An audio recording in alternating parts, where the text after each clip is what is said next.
Magtison, salam sehat selalu. Bertemu lagi dengan saya Dr. Oka Negara di Oke Dok, sebuah acara wawancara diskusi tentang dunia kesehatan dan kedokteran yang pastinya selalu mendatangkan narasumber yang energik, passionate, dan inspirasi. Hanya di Mag TV, Magnificently Inspiring.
Oke, baiklah, di episode kali ini adalah episode yang ke-12. Kita akan membahas permasalahan yang banyak ditanyakan oleh Magtison yang selama ini sudah ingin menampilkan, ada nggak ya topik yang membahas tentang topik hari ini. Topik hari ini adalah tentang osteoporosis. Dan kebetulan hari-hari belakangan ini, seputaran hari ini adalah kita sedang merayakan Hari Osteoporosis Indonesia dan juga Hari Osteoporosis Dunia atau Internasional. Dan saya untuk membahas ini akan kedatangan tamu yang sangat spesial. Beliau adalah ahlinya di bidang osteoporosis. Dan saya akan kedatangan Dr. Ida Ayu Ratih Wulansari Manuabe, spesialis penyakit dalam, konsultan reumatologi.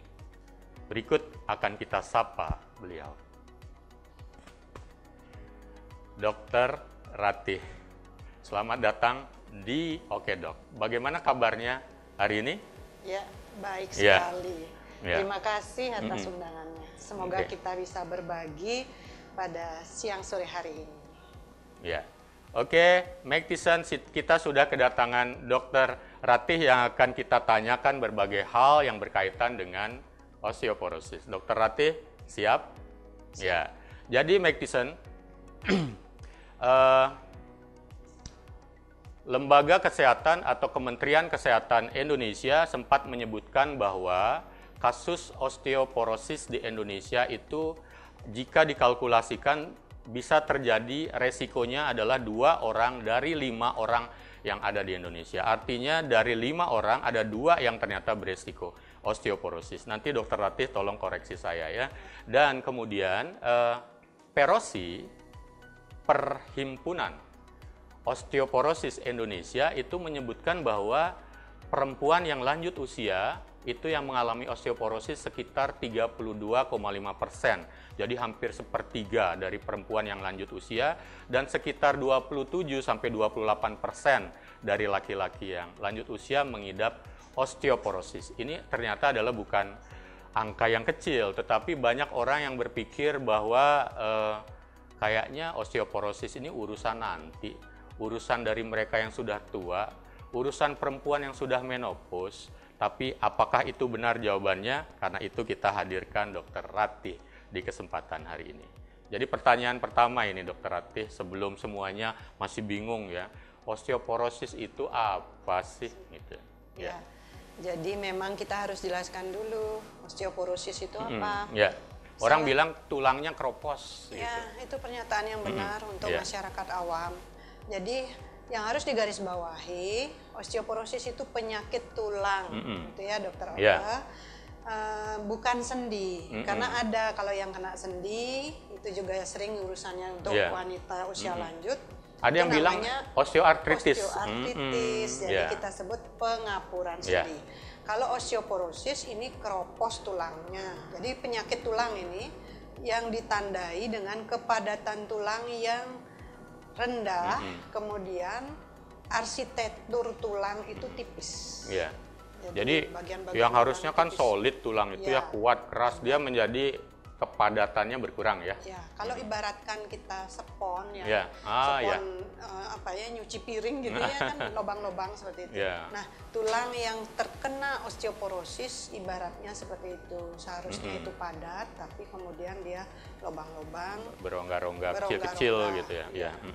Jadi itulah osteoporosis. Dan itu yang akhirnya menyebabkan gampang patah ya. Iya, jadi kalau terjadi komplikasi patah akibat osteoporosis gitu ya. Nah, kita jangan sampai patah kalau bisa. Tapi banyak kejadian yang memang baru ketahuan setelah ada benturan, trauma dan ada kecurigaan retak dan patah itu ya. Ya, betul sekali karena penyakit tulang osteoporosis ini merupakan penyakit yang bergerak pelan-pelan dan diam-diam dalam tubuh kita. Jadi kita kalau bahasa Inggrisnya ya boleh sedikit silent disease. Silent disease, betul. Dia diam-diam sampai kemudian baru merasa atau mengetahui ada penyakit osteoporosis kalau tulangnya patah. Ya, berarti sebenarnya prosesnya udah terjadi, pengeroposan itu udah sejak usia yang lebih muda mungkin ya. Kan kebanyakan orang berpikir bahwa osteoporosis ini udah tua. Makanya nanti akan ada pertanyaan berikutnya, Dr. Ratih, apa benar osteoporosis ini identik dengan perempuan yang sudah menopause saja? Jadi banyak yang berpikir kemudian laki-laki jadi merasa tenang, dia osteoporosis is so far away from me gitu. Ya. Kita cerita dulu ya, bagaimana sesungguhnya tulang kita itu tumbuh ya.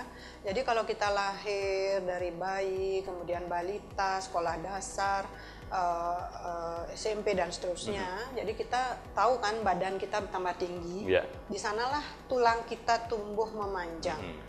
Untuk kemudian pada usia itu namanya kita sedang berkejar-kejaran dengan golden age masa emas pertumbuhan tulang.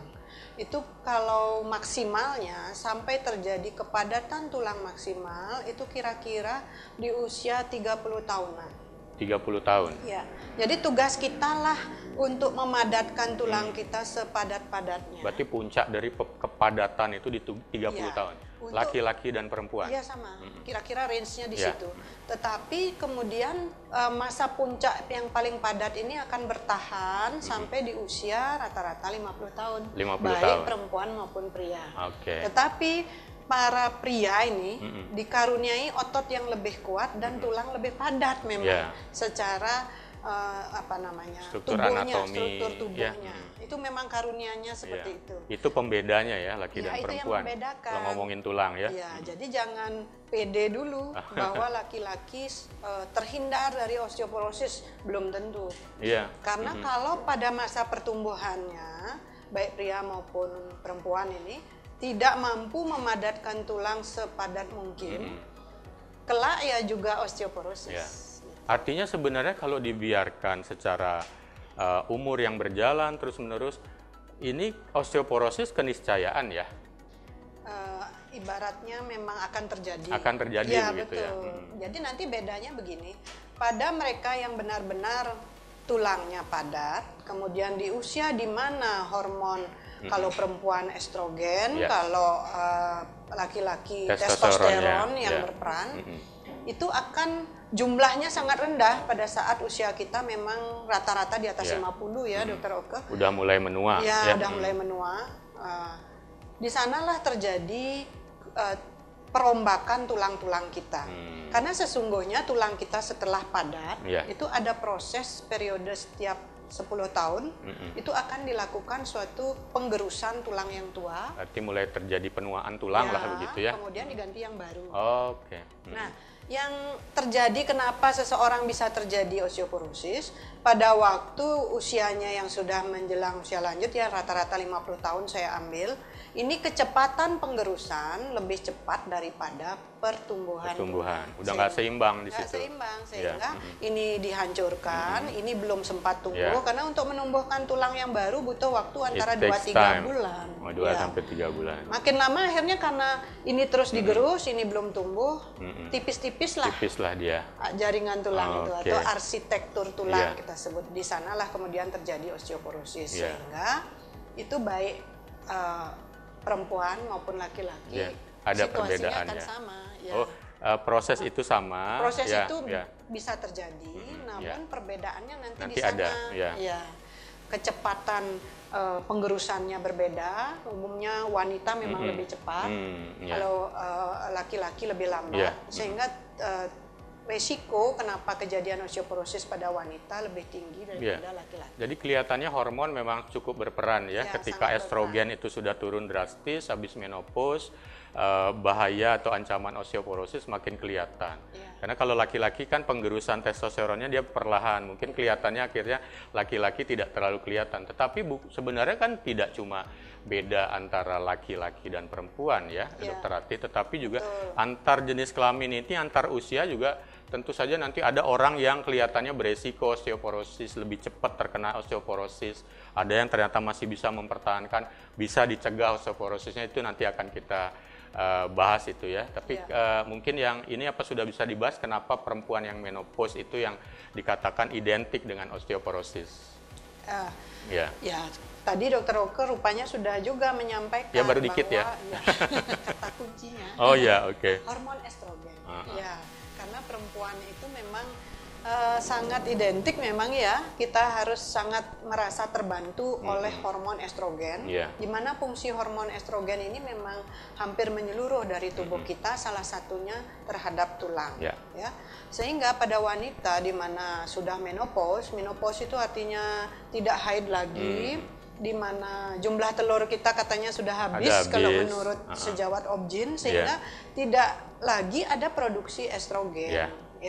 Disinilah tulang itu tumbuh, tidak hanya butuh kalsium untuk mineralisasi kalsium, vitamin D, butuh juga hormon paratiroid dan butuh hormon estrogen. Karena estrogen ini yang membantu, kita punya sel yang tadi saya sebutkan menumbuhkan tulang, disebut sel osteoblast. Jadi estrogen itu sangat mempengaruhi kerjanya si osteoblast. Jadi pada saat jumlahnya sangat rendah, kadar estrogen sudah sangat rendah pada waktu kita menopause, maka pada saat itulah ketidakmampuan lagi cepat membentuk tulang yang baru, sehingga yang menggerus lebih cepat, akhirnya osteoporosis muncul. Di situ ya kemudian Mike Thiessen ada hubungannya antara menopause dengan kejadian osteoporosis di dalam koridor hormon estrogennya yang ternyata menurun. Menurunnya juga menurun drastis karena ternyata itu dia sudah tidak dihasilkan lagi fungsi dari indung telur, sudah tidak bisa lagi menghasilkan estrogen dengan maksimal. Jadi bahaya osteoporosis muncul di sana. Gitu ya, Dokter Rati ya. Dan yang kemudian menarik pertanyaan dari Mike Thiessen kemarin bilang begini tentang osteoporosis. Dok, tanda-tanda dari osteoporosis itu kan saya lihat nih, nenek saya dia udah mulai bungkuk. Jadi apakah memang gejalanya itu memang harus sudah bungkuk dulu baru dibilang osteoporosis atau ada gejala yang lain? Tadi kan Dokter Rati bilang bahwa kadang-kadang malah nggak menggejala loh ya, sebenarnya udah terjadi proses osteoporosis itu gitu. Jadi memang betul sekali, osteoporosis ini tidak bergejala karena tidak kita perhatikan. Itu kata kuncinya ya. Kita nggak memperhatikan perubahan yang ternyata sebenarnya itu udah gejalanya muncul gitu. Jadi kan kita ini masih agak sibuk ya dengan mengurus kesehatan jantung, kesehatan otak, ya, ginjal, kecantikan loh, liver, kecantikan juga, urusan kecantikan. tidak boleh flat, lupa kita mengurus tulang ya. Yeah. Nah, katanya begini, a lot of people investing money in beautiness but not healthiness. Yeah. Jadi dilupain gejala osteoporosisnya. Oke, silakan. Nah, itu karena kemudian kenapa kita sibuk akhirnya mengedukasi masyarakat, tolonglah jaga tulang kita karena menjaga tulang itu adalah masa depan kita. Yeah. Itu salah satu yang perlu diperhatikan adalah tinggi badan dan postur badan. Jadi kenapa kita selalu rajin ya kalau ngisi KTP apa ya tinggi badan itu ada berapa, maknanya ya? Berat badan iya. Tinggi badan bisa turun ternyata ya. Kalau nanti di usia kita setelah 50 tahun ke atas dan terjadi pemendekan lebih dari 4 cm, hati-hati berarti tulangnya bisa mengalami osteoporosis. Dalam 1 tahun? Atau bagaimana? Ya bisa jadi setahun, dalam 2 beberapa tahun, ya. dalam Pokoknya kalau udah turunnya sampai 4 cm begitu ya. Lebih dari 4 cm. Lebih dari berarti udah curiga ada itu terjadi sesuatu ya pada tulangnya. Jadi pada saat kita mengukur tinggi badan setelah usia kita 50 tahun itu kita harus rajin juga tiap tahun mengukur tinggi badan kita ya. Karena itu adalah salah satu tanda. Seperti saya jelaskan tadi, memang dia silent disease, dia diam-diam. Tetapi kalau kita aware dengan penurunan tinggi badan, tapi jangan pakai patokan harus 4 cm ya. Kalau seandainya turun 2 cm aja ya sudah harus curiga ya. Kemudian postur tubuh. Jadi sekali-sekali kita berdiri di samping cermin ya, perhatikan bahu. Kalau kita cenderung sudah mulai membungkuk, saya sering bilang kayak lobster. Lobster, ya. Jadi, saya mau bilang kayak udang. Iya, kayak udang. Jadi kita udang seperti ini, itu berarti kita harus curiga bahwa terjadi osteoporosis khususnya di daerah tulang belakang. Itu bisa sambil bersandar di betul sekali. Di tembok ya? Bisa juga dengan cara kita bersandar di tembok dan dilihat jarak antara leher kita dengan tembok. Wow, ini menarik ya Meg Thiessen ya. Jadi sesungguhnya walaupun orang dewasa atau orang lang sudah mulai memasuki usia 50 tahun, you are thinking about yourself fine-fine saja ketika Anda berpikir bahwa Anda baik-baik saja nih, tapi ternyata tanda-tanda tadi bisa dijadikan screening juga loh. Ya, jadi tanda-tanda yang tadi misalnya posturnya kok agak jadi membungkuk ya, atau jangan-jangan temannya bilang, kamu kok kelihatannya agak bungkuk sekarang. Kemudian kok kita udah ketemu lama, tapi ini setelah ketemu kamu kok lebih pendek dari biasanya. Apalagi sudah benar-benar melakukan screening, ada penurunan tinggi badan. Hati-hati, jangan-jangan itu adalah memang tanda dari osteoporosis yang disebut dengan tanda yang silent karena belum memunculkan gejala, mungkin yang memunculkan rasa nyeri atau mungkin ada kena benturan kemudian di ronsen gitu ya, ada tanda-tanda fracture atau patah begitu. Itu jadi menarik sekali ya. Itu bisa dijadiin screening sebenarnya Dokter Rati. Oke, ya. Kita kalau ingin mensurvei masyarakat kita bisa jadi kita pakai itu ya. Terus ada juga yang bertanya tentang apa sih peran kalsium, tadi sudah disebutkan, sama vitamin D. Vitamin D lagi ngetren nih, apalagi zaman pandemi ya. Kena sinar matahari supaya dapetin vitamin D. Ternyata vitamin D itu have a lot of things, punya fungsi yang banyak sekali. Dan salah satunya ada di pembentukan atau maintenance tulang ya. Jadi fungsinya dia apa nih? Jadi seperti tadi, kalau kita bertumbuh ya dari usia kita ya, bayi baru lahir, kita bayangkan kita bertumbuh ya, tambah tinggi, kemudian nantinya memadat, tulang kita memadat. Jadi pertumbuhan yang tinggi itu kira-kira berhenti di usia 23 sampai 25 tahun ya. Jadi 20 tahun kita masih kenceng, tambah tinggi, setelah usia 20 tahun kita pelan-pelan masih tambah tinggi, tetapi akan berhenti. Ini tergantung genetik masing-masing ya. Nah, tulang yang bertambah panjang kemudian memadat ini butuh mineral. Nah, mineralnya adalah komponennya kalsium, kemudian butuh vitamin D untuk membuat komposisi tulang itu ya, dibantu oleh hormon paratiroid. Jadi semoga agak paham ya dengan bahasa-bahasa medis kan susah ya. Pokoknya ada vitaminnya vitamin D, ada mineralnya kalsium. Ada hormon yang ikut berperan juga namanya paratiroid. Udah deh, catat aja itu dulu. Di luar estrogen yang tadi. Iya, ditambah yang estrogen tadi yang utama. Jadi kalau sampai di sana kan paham ya. Nah, Sialnya kalsium itu tidak ada kita buat dalam tubuh. Tubuh tidak memproduksi kalsium. Memproduksi kalsium. Jadi harus dari luar. Ya, jadi harus dari konsumsi. Ya. Ya. Ini harus diperhatikan juga dari kita bayi, makanya kan ASI, terus kemudian ya, minum betul. susu ya. Tapi jangan selalu berpikir harus dari susu, bisa juga dari sayur-sayur yang kacang-kacangan ya, ikan-ikan, telur, itu semua sumber kalsium. Nah, rata-rata kalau kita ambil di usia antara 20 tahun sampai 50 tahun, itu per hari kita butuh kalsium 1000 mg. 1000 mg. Itu besar per hari ya? Itu, ya. Per hari 1000 mg ya lumayan besar. itu. Karena sepotong ikan kecil saja itu hanya 150. Telur satu butir itu hanya 25 mg. Ya. Jadi tolong nanti konsumsi itu dibanyakin. Contoh ya, sayur brokoli kalau dalam 1 cup itu hanya menghasilkan 100 mg kalsium. 100 mg. Ini yang menyebabkan tolong pola makan kita harus cukup. Atau tinggi kalsium, sekitar 1000 ya. Selanjutnya tentang vitamin D. Nah, vitamin D ini bagaimana Tuhan berkehendak bahwa di dalam tubuh kita itu vitamin D itu dalam bentuk tidak aktif. Jadi harus diaktifkan. Harus diaktifkan. Harus mengenakan sesuatu supaya mau aktif. Ya. Yang mengaktifkan itu adalah sinar matahari. Sinar matahari. Ya, sinar matahari. Dan kita punya sinar matahari yang kaya sekali sebenarnya. Asal mau dimanfaatkan dengan baik. Ya, betul. Jadi yang saya sedikit koreksi, karena di masyarakat itu sering bilang gini, kena sinar matahari, berjemur biar dapat vitamin D. Agak-agak salah ya. Sedikit aja salahnya ya. Itu gimana yang benar? Bukan dapat, mengaktifkan. Ya. Udah ada loh vitamin D-nya, tapi kalau nggak kena sinar matahari nggak aktif.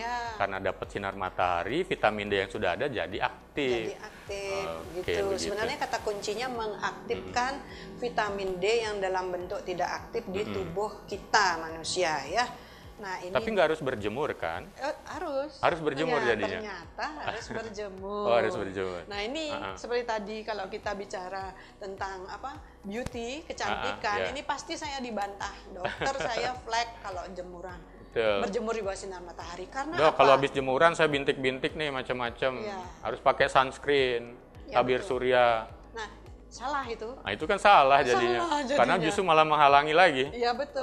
Jadi untuk kesehatan tulang, pada jam antara jam 10 pagi sampai jam 3 sore. Sampai jam 3 sore. Kita hanya butuh terpapar langsung sinar matahari sekitar 10-15 menit. 10 sampai 15 menit sebentar. Jadi jadi yakinlah enggak bikin flek kan.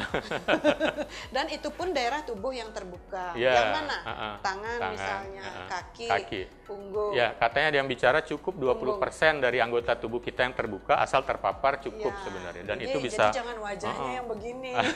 Itu ya. Jadi kalau mau menghindari flek di wajah ya jangan wajahnya yang dikorbanin ya. Cukup tangannya ya, punggung. Kaki. Turunkan sedikit sampai batas bahu bajunya, jadi dia akan terpapar langsung sinar matahari.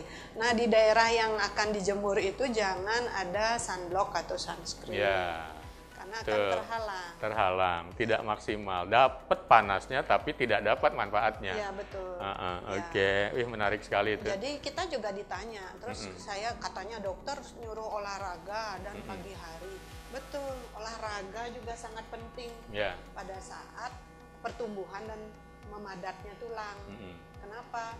Karena olahraga yang menghentak, yang lari misalnya, jalan cepat, jangan jalan santai ya. Itu hentakan itu akan menambah padat komposisi tulang. Ya.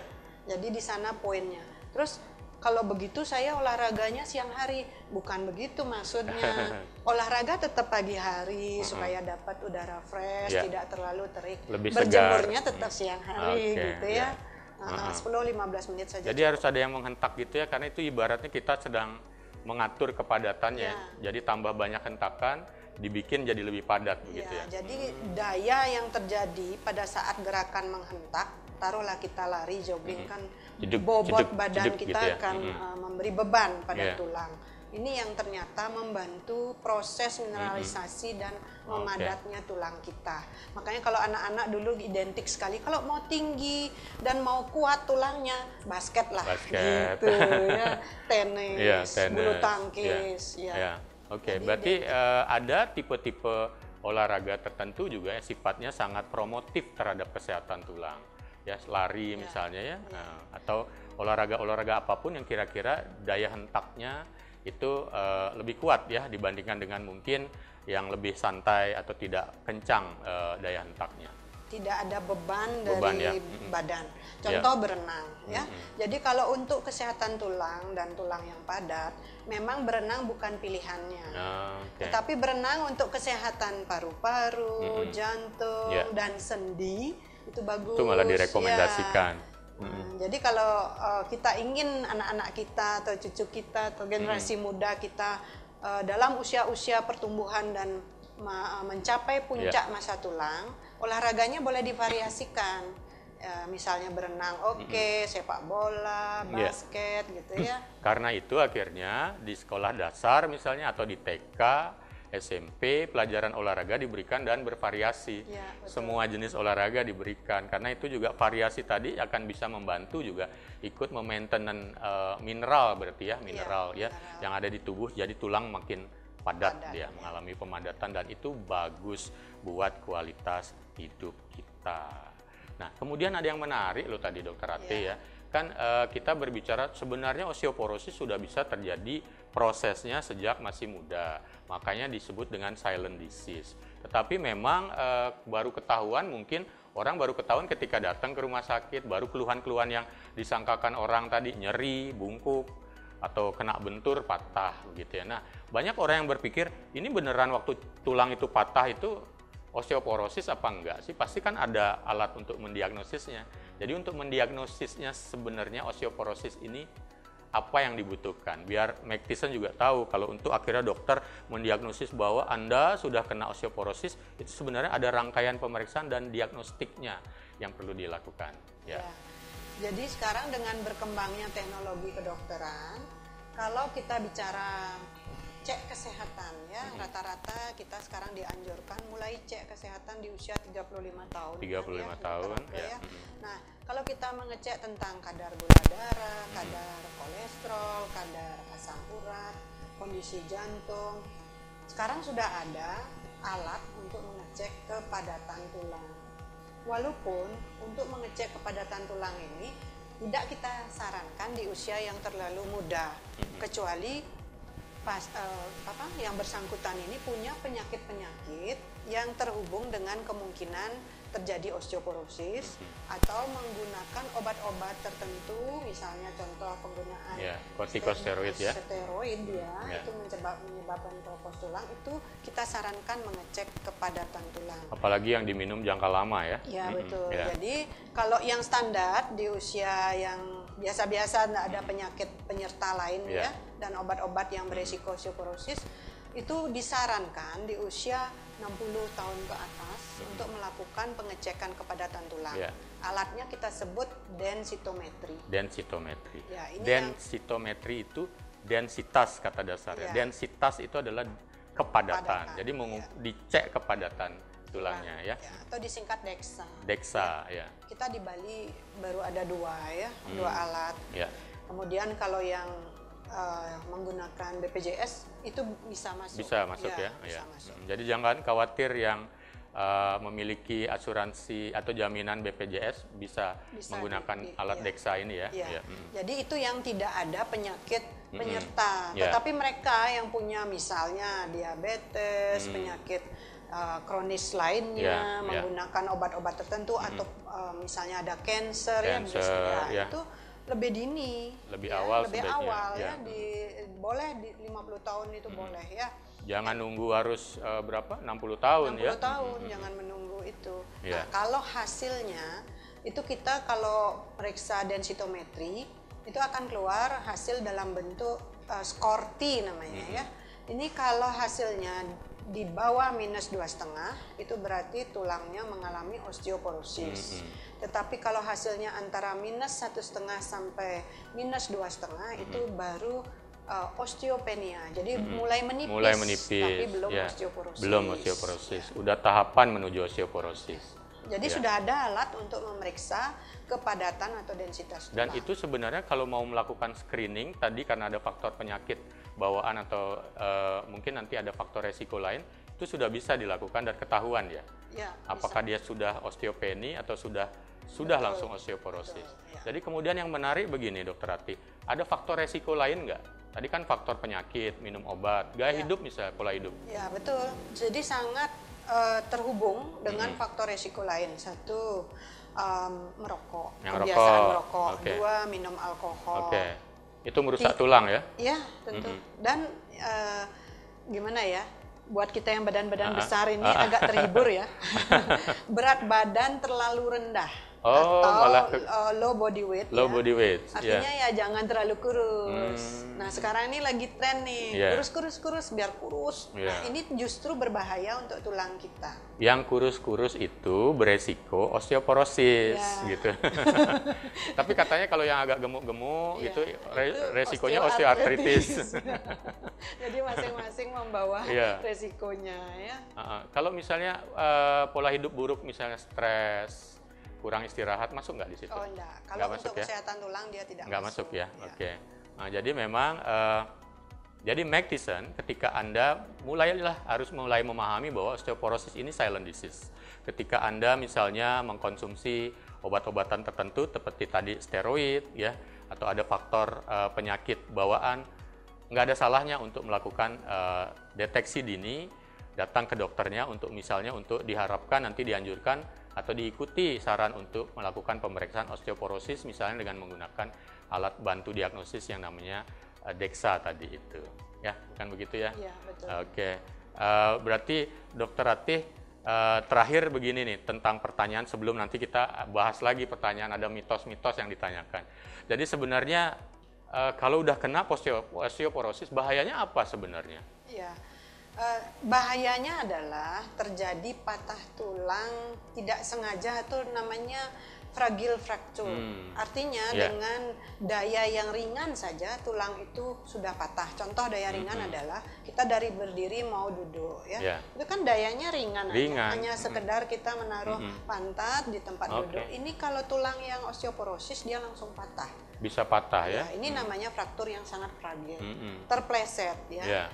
Misalnya licin, terpleset, tidak sengaja tangan kita memegang kursi atau apa pegangan, ini bisa patah. Di kalau tangannya, ini kropos, di pergelangan tangan. Pergelangan tangan. Jadi sangat sering daerah-daerah yang patah adalah di pangkal paha, di leher tulang paha itu ya. Kemudian di lengan dan tulang belakang. Tulang belakang. Itu daerah-daerah yang paling sering. Gampang patah ya. Itu yang disebut dengan fragile fracture. Fragile fracture. Artinya apa yang kita takutkan dari osteoporosis, toh dia pelan-pelan dan sangat mungkin semua orang akan kena di usianya yang di atas 50 tahun. Jadi yang kita takutkan itu adalah patah tulang sebagai komplikasi dari osteoporosis. Karena menyatunya tulang yang sudah osteoporosis ini tidak semudah kalau kita masih muda di mana tulang kita padat dan seterusnya.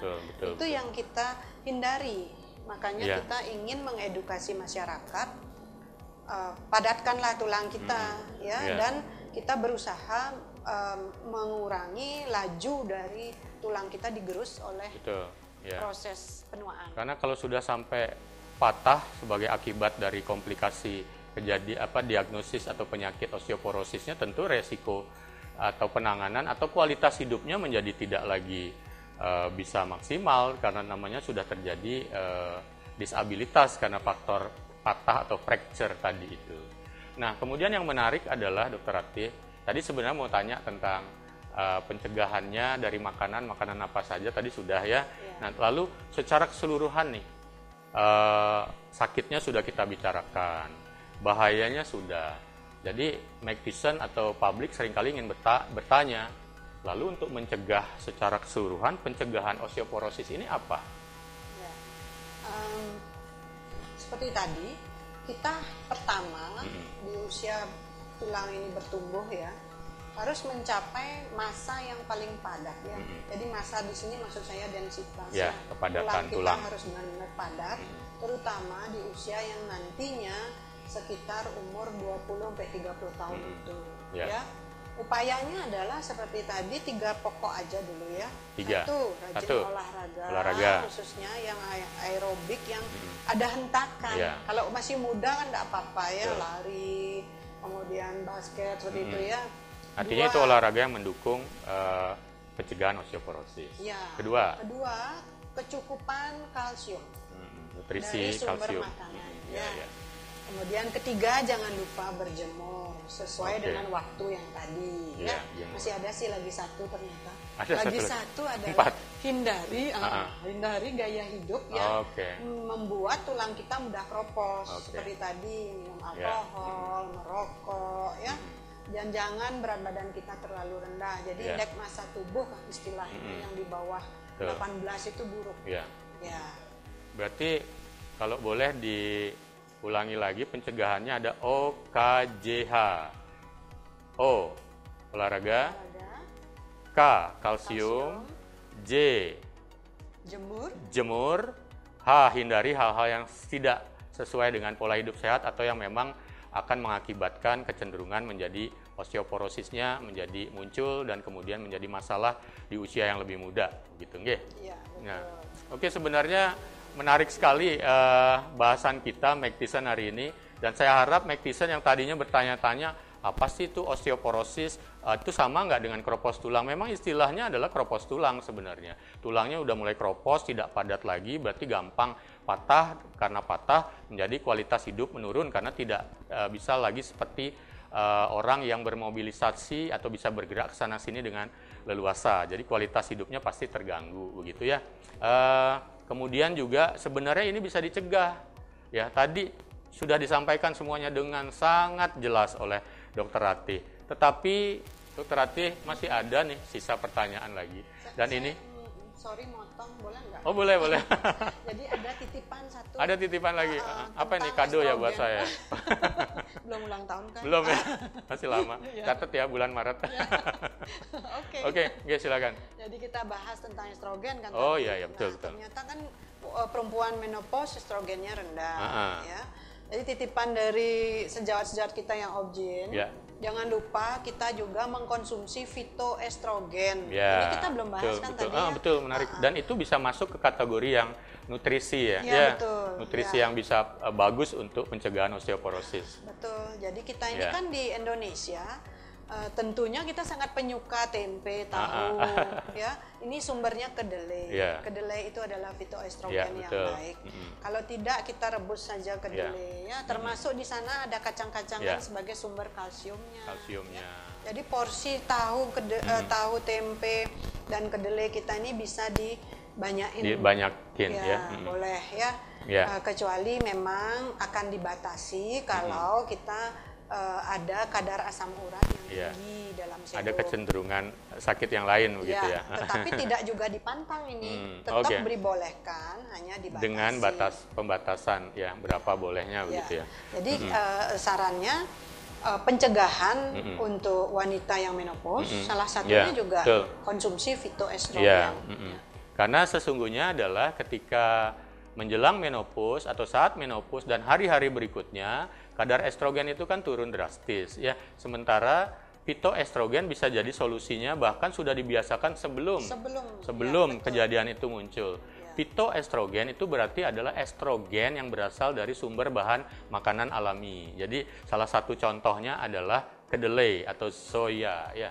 Soya, kacang soya bean itu ternyata kandungan estrogennya sudah dijelaskan oleh para ahli dan para ilmuwan dengan berbagai penelitian, itu memiliki kandungan estrogen alamiah dari luar yang bisa dikonsumsi untuk kemudian menjaga tubuh supaya kadar estrogen tidak cepat mengalami penurunan atau bisa bertahan pada level yang masih dianggap punya potensi untuk tetap bugar. Jadi menopause-nya jadi bisa dicegah waktunya untuk turun, bisa bertahan lama, atau mungkin menopause-nya muncul dengan keluhan yang lebih ringan. Salah satunya osteoporosisnya juga tidak menjadi sebuah masalah yang kemudian menjadi drastis dengan keluhan-keluhan osteoporosisnya.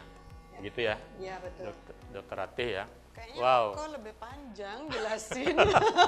Soalnya kemarin ada penelitian juga dari teman-teman karena ngomongin tentang fitoestrogen, jadi menarik sekali ya. Jadi ngomongin ternyata akhirnya tahu dan tempe berhubungan dengan menyelamatkan Anda dari osteoporosis. Menyelamatkan tulang kita.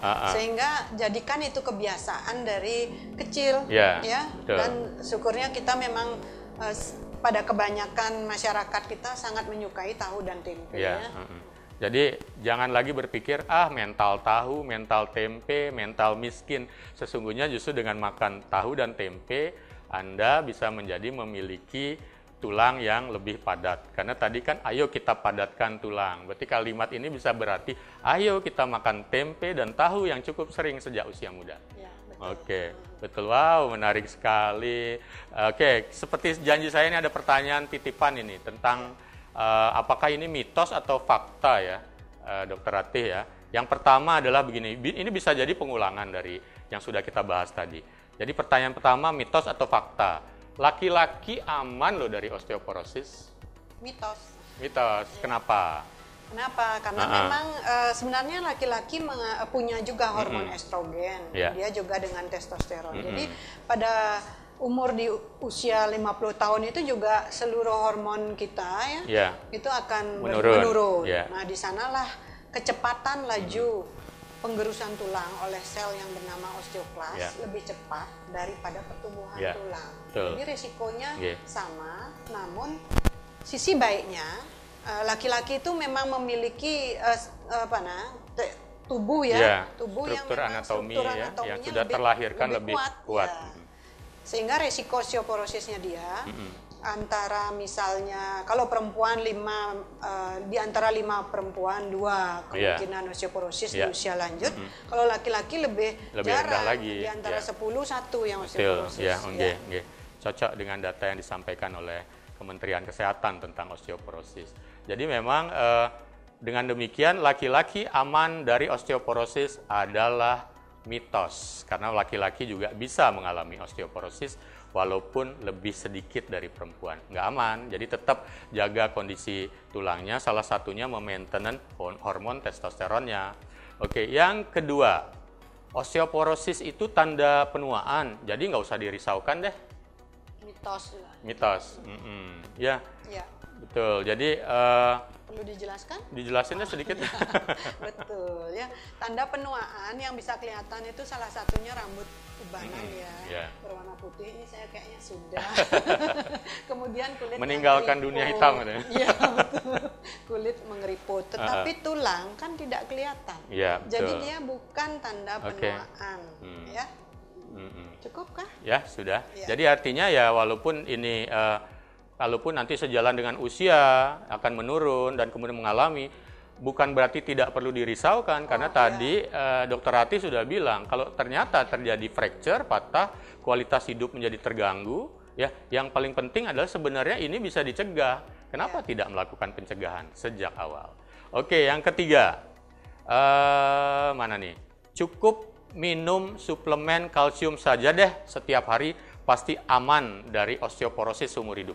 Ya, itu juga mitos. Nggak selalu benar ya, walaupun kalsium disebutkan bisa menjaga tulang, tapi ada banyak hal lain yang bisa mendukung. Jadi kalsium itu sangat penting, karena dia merupakan bahan dasar untuk mineralisasi tulang namanya ya, itu akan membuat tulang kita padat. Tetapi faktor lain, tadi kita sudah sebutkan Dr. Oke, jadi berjemur juga, olahraga, dan hindari gaya hidup yang tidak sehat atau membuat tulang kita kualitasnya rendah. Antara lain jangan minum alkohol, jangan merokok. Ya, sip. Yang berikutnya, ini Dr. Ratih, kalau sudah terkena osteoporosis itu bakal permanen loh, nggak bisa kembali lagi. Nah, ini baru fakta. Ini fakta ya?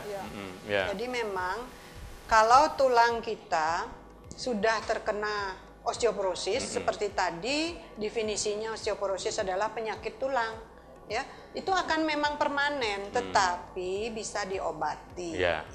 Tujuan kita mengobati adalah mencegah komplikasinya, yaitu patah tulang yang fragil tadi. Nah, obat-obatnya caranya adalah sel yang sukanya menggerus tulang ini kita hambat. Itu namanya anti resorptive agent. Gitu, ya, obat anti resorptive. Itu disuntik ya? Ada yang minum ya, obat minum bisa harian, bisa mingguan, bisa bulanan. Ada juga yang dari injeksi. Oke, menarik sekali. Kalau injeksi tiap 3 bulan. Artinya pengobatan ini adalah untuk lebih kepada mencegah komplikasi patah tulang. Sekaligus juga istilahnya adalah menjaga kualitas hidupnya. Dan satu lagi ini rupanya tadi terlewatkan. Jadi kalau misalnya dia merasa tulangnya kuat karena selama ini tahan benturan gitu, berarti kemungkinan saya nggak bakal osteoporosis. Betul nggak? Ini mitos ya. Seperti tadi, perhatikan di usia kita yang 50 tahun ke atas ini kan sudah mulai ya hormon menurun dan resiko terjadinya osteoporosis, sehingga lakukanlah pengecekan kepadatan tulang. Kalau tidak sampai di pemeriksaan densitometri tadi, sekali lagi perhatikan tinggi badan, dan kontur kita. Postur postur. Kalau cenderung membungkuk, hati-hati. Oke. Dan itu tadi sudah kita bahas. Jadi 5 pertanyaan titipan dari Mike Tyson yang bertanya tentang fakta atau mitos sudah kita jawab. Berarti sesungguhnya tentang seluk-beluk osteoporosis ini Dokter Ratih kita sudah tuntaskan, sudah kita jawab. Tapi ada satu nih saya mau tanya sama Dokter Ratih. Selama pandemi, selama pasien-pasien mungkin di rumah, ada perbedaan nggak dengan sebelum pandemi untuk handling kasus osteoporosis ini? Perbedaannya saya kira karena pasien agak takut ke rumah sakit ya. Takut ke rumah sakit ya. Kebetulan itu terutama di awal-awal ya, di bulan-bulan pertama pandemi ya. Betul ya. Kemudian dengan edukasi yang baik, apalagi kalau pasien ini memang wajib kita obati ya dalam rangka pengobatan osteoporosis. Contohnya misalnya kita kasih yang injeksi, itu kan tiap 3 bulan. Harus datang. Itu harus 3 tahun. 3 tahun? 3 tahun pengobatannya ya. Tanpa putus? Ya, tanpa putus. Sehingga, kalau lupa, ngulang lagi? Ya, seperti itu. Artinya tidak artinya harus disiplin ya. Cuma kita tambah panjang lagi rangkaian pengobatan kita. Nah, akhirnya setelah diedukasi ya muncul juga keberanian ya. Tapi kasus-kasus selama pandemi tetap ke rumah sakit juga sekarang? Tetap. Ya, kasus-kasus baru, penanganan baru tetap muncul juga? Oh, tetap ya. Tetap muncul. Jadi secara umum karena kesehatan itu kan menyangkut semua orang ya. Jadi ada kasus-kasus yang lain tentu tetap ada. Iya, oke, Mike Tyson, luar biasa sekali wawancara kita dengan Dr. Ratih Ulansari Manuabe. Terima kasih loh Dr. Ratih sudah mau datang dan mengedukasi pada Mike Tyson semua. Tapi saya nggak bisa membiarkan bintang tamu saya begitu selesai pulang begitu saja. Saya masih mau tanya-tanya lagi. Mike Tyson, Dr. Ratih ini sudah sangat saya kenal sejak lama. Beliau senior saya yang luar biasa aktivitasnya. Kepedulian beliau di osteoporosis jangan diragukan lagi. Ketika masyarakat di Bali memiliki organisasi ingin tahu tentang osteoporosis, beliau adalah salah satu rujukan untuk mendapatkan 1 terapi, 2 edukasi, bahkan pemberdayaan masyarakat di bidang osteoporosis ini. Dan beliau memiliki keaktifan juga di organisasi masyarakat, ada Perwatusi. Kemudian di organisasi Dokter Perosi. Ya. Di samping itu beliau juga adalah dosen yang mengajar di sebuah Universitas Bali Internasional, dan sangat aktif mengajar, sangat aktif selama pandemi ini, kegiatan online, dan minggu ini nggak ada hari yang sepi dari kegiatan online. Dan beliau juga memiliki keluarga yang sangat aktif, banyak sekali yang bisa menginspirasi. Nah, saya ingin tanya ini kegiatannya di Perwatusi mungkin atau Perosi biar Mike Tyson juga tahu ya, Dr. Ratih, silakan. Jadi di Indonesia kita punya perkumpulan warga tulang sehat Indonesia yang pusatnya tentu di Jakarta. Nah, kami di Bali dibentuk tahun 2012 ya, dengan visi misi ya memang ingin mengedukasi masyarakat kita supaya menjaga kesehatan tulang dan mencegah osteoporosis. Berarti ini ada organisasi besarnya di Indonesia ya? Ada afiliasi ke dunia? Ya, ada. Jadi afiliasinya adalah International Osteoporosis Foundation atau IOF. Nah, di Bali kita sudah sampai di 7 1 DPD Bali dan 6 DPC ya. Yang belum kami bentuk di Negara ya, dan Bangli. Jadi setiap kabupaten kami sudah ada Itu pengurusnya. pengurusnya itu harus yang orang yang osteoporosis atau bisa siapa saja yang punya kepedulian dengan osteoporosis? Iya. Sebenarnya siapa saja, Bisa, karena ya? ini adalah memang sebuah organisasi nirlaba Ya. dan sosial dan tidak berpolitik. Dan kami memang concernnya adalah untuk kesehatan rakyat Indonesia, khususnya tulang, Ya. yaitu cegah osteoporosis. Jadi siapapun bisa Bisa, ya? bergabung. Nah, saat ini ruang gerak kami ya tidak hanya edukasi ya, edukasi bisa Ya. dari mana saja, bisa media online kalau dulu lewat televisi ya, Seminar-seminar, Nah, diskusi-diskusi iya, kelompok gitu ya. betul. Tiap DPC punya klub Ya. klub binaan. Oke. Nah, klub binaan ini bisa bersinergi dengan PKK, bisa dengan grup Banjar lansia, ya, grup lansia. Grup-grup Banjar, lansia Iya, di Banjar iya, gitu. Dan itu kegiatannya apa saja? Ya, selain edukasi seperti ini misalnya, kemudian kita Ada ngajak senam gitu, olahraga senam, ya? senam yang dikhususkan cegah osteoporosis. Ada ya senamnya ya? Ya, betul. Kebetulan memang Perwatusi ini memang membuat senam sendiri. Ada senamnya ya? Ada senamnya. Dan itu menyenangkan nggak buat mereka yang ikut senam? sangat menyenangkan. Itu menjadi daya tarik ya, Ya, untuk betul. datang juga Ya. sebenarnya.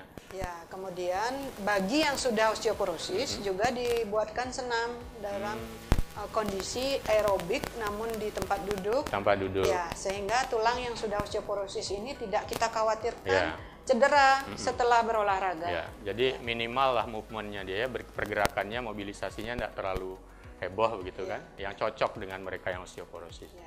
Wow, luar biasa. Dan itu sudah berjalan terus kegiatannya ya, Dokter Ratih. Ya, betul ya. Walaupun ya kita tahu ini suatu kegiatan di masyarakat tentu ada up and down ya. Betul. Kemudian karena Apalagi ini orang-orangnya COVID, kan volunteer. ya, Ya. betul. Karena ini COVID, kami memindahkan dengan senam virtual sekarang. Dari rumah ya? Ya, dari rumah. Oke, itu juga menarik sebenarnya. Iya, Ya, tapi masalahnya mungkin lebih ke koneksi nanti. betul ya. Jadi Ya. banyak hambatan. Ya. Ya. Ya, kalau di perosinya, Nah, Perosi ini sebetulnya perhimpunan para dokter yang memang minat untuk mendalami tentang osteoporosis.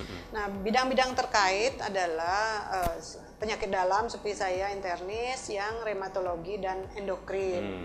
Kemudian dokter obgyn, ya. dokter spesialis ortopedi, spesialis rehabilitasi medis, dan spesialis gizi klinik. Jadi itu semua terhimpun dalam Perhimpunan Osteoporosis Indonesia. Ya. Sama juga pusatnya ada di Ya. Jakarta. Itu juga nasional sebenarnya ya. Nasional, ya. Ya. Wow, luar biasa. Dan memang Perwatusi itu memang mitranya Perosi. Oh, berarti kalau Perosi ada kegiatan sering mengajak Perwatusi. Ya, Ya, ini jadi adalah mitra dalam sesungguhnya. nyame lah ya. Gitu. Ini nyame dokternya, ini nyame masyarakatnya.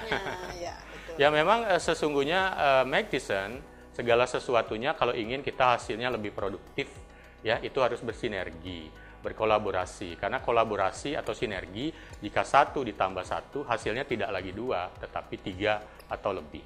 Itu fungsinya kita bekerja sama, berjaringan, berkolaborasi atau bersinergi. Dan apa yang dilakukan oleh Dr. Ratih mudah-mudahan bisa menginspirasi tidak cuma untuk hal yang berkaitan dengan osteoporosis, tetapi bagaimana mengelola sebuah profesi di dosen, di dokter, juga di keluarga. Keluarga beliau juga saya kenal dengan baik, suaminya saya kenal dengan baik. Putra beliau baru lulus dokter, saya sempat mengajar juga ikut ya. Terima Mudah-mudahan semuanya sehat dan lancar. Ya, terima Dr. kasih. Ratih ya.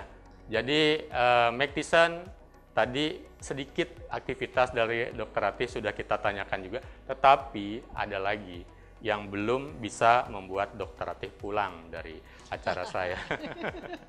Jadi, Apalagi nih? Dr. Ratih, saya mau tanya, bintang tamu saya selalu saya tanyakan ini. Jadi begini, ada namanya 5 words that you should answer this. Apakah atau sebutkan 5 kata yang mewakili perasaan atau rasanya menjadi seorang dokter dengan segudang aktivitasnya menghadapi pasien dan aktivitas di bidang osteoporosis. Sudah siap ya? 1. 1. Heran. Heran? Nanti dijawab. Oh gitu. 2. 2. Sedih. Sedih. Oke, kok duka-duka semua. Salah enggak. Yang ketiga Tiga. senang. Oh, baru muncul senang. Oke. Nomor 4 4. bangga. Bangga. Nomor 5 apa 5 ya? apa ya? Oke. Eh, Ayo, 5. ayo. Terbantu boleh? Terbantu. Oke. Ya. Yang bikin saya, kalau senang, bangga jelas. Dengan tampilan Dr. Ratih ini yang sangat energik, pasti ada senangnya di situ. Tapi tadi heran sama sedih itu loh. Kok bisa ya? Oh, saya begini. Heran dan sedih ini dalam rangka satu sebagai dokter, terkadang kita heran juga ya melihat reaksi pasien pada saat kita jelaskan dan seterusnya, atau keluarga pasien. Ya seperti tadi ungkapannya, cenderung menyaksikan apa pernyataan kita ya. Kan tadi khusus di bidang osteoporosis. Tapi di balik keheranan itu, herannya misalnya gimana? Ada rasa pernyataannya. maklum. Kenapa? Pernyataan bahwa itu keluarganya heran atau Ya, heran terhadap keluarga gimana? Yang paling sering adalah karena mereka pada dasarnya kan tidak tahu apa itu osteoporosis, sehingga osteoporosis ya, gitu ya? Ya, mereka nggak tahu ya? Denialnya. Denialnya. Jadi pada saat kita sudah jelaskan harus pentingnya berobat dan seterusnya, apalagi membayangkan harus 3 tahun. Betul. Itu ya. Di sanalah kita terheran-heran kalau seandainya kita jelaskan bahwa pentingnya tulang ini kita sehatkan. Karena seperti tadi bagus juga ya kalau di edukasi ini kita sampaikan, seandainya tulang yang osteoporosis itu patah, itu bisa menjadi beban seumur hidup. Betul. Tidak cuma beban dari si yang osteoporosis, tapi keluarganya juga ternyata. Juga. Ya, itu yang perlu diketahui sebenarnya. Kenapa kita harus benar-benar melakukan pencegahan? Betul. Wow, ya. Terus yang terakhir, yang kelima, terbantu. Ya, terbantu oleh semua pihak. Ya. Okay. Satu, kalau tidak hanya di praktek ya, kalau di praktek jelas kan banyak pihak yang mendukung saya. Apalagi kalau di tempat rumah sakit saya bekerja, saya sudah menyampaikan konsep-konsep yang ingin kita lakukan untuk edukasi masyarakat. Kemudian kita diberikan peluang, ya, termasuk seperti ini. Jadi saya terbantu, kata kuncinya. Nanti video ini bisa dibagikan, termasuk buat pasien-pasiennya atau di organisasinya Dr. Ratih nanti. Ya, jadi memang kalimat terbantu itu menunjukkan bahwa ketika kita memiliki kekayaan, sebenarnya kekayaan yang utama bukan uang, bukan juga itu kekayaan, tetapi yang lebih utama adalah satu, ilmu pengetahuan, yang kedua adalah teman, jaringan. Ternyata ketika kita punya teman, jaringan, karena kita aktif kemana-mana kita bisa terbantu. Dan itulah sebenarnya the true of the wealthiness, begitu ya. Luar biasa. Jadi sekali lagi saya mengucapkan terima kasih Dr. Ratih. Kalau boleh tepuk tangan, ada satu ruangan ini besar, semuanya udah tepuk tangan ini. Mudah-mudahan nanti Magtison pada tepuk tangan di rumah. Dan Magtison, sebelum kita akhiri edisi ke-12 ini tentang osteoporosis dan membahas semua seluk-beluknya, Dr. Ratih, saya meminta rangkaian kata-kata pesan atau take home message buat para Magtison untuk dibawa pulang. Silakan. Kita selalu harus menjaga kesehatan tulang kita ya, di luar kesehatan organ-organ penting lainnya ya. Karena apa? Tanpa tulang yang sehat dan kuat, kita tidak bisa berdiri tegak dan aktif sepanjang hari. Luar biasa. Jadi saya suka sekali kalimat yang terakhir, tanpa tulang yang kuat kita tidak bisa menjadi apa? Bergerak aktif dan berkualitas sebenarnya. Well, Magtison, sekian pembicaraan kita tentang osteoporosis dengan bintang tamu yang luar biasa, Dr. Ratih Wulansari, spesialis penyakit dalam. Ingat selalu bahwa seseorang baru berarti sebagai manusia tidak melulu dari gelar, nama, atau apa yang dia miliki, tetapi baru berarti sesungguhnya sebagai manusia ketika sudah sanggup memberikan buat orang lain. Tetap selalu di Oke Dok untuk mendapatkan informasi yang bermanfaat tentang dunia kesehatan dan kedokteran hanya di Mag TV, Magnificently Inspiring.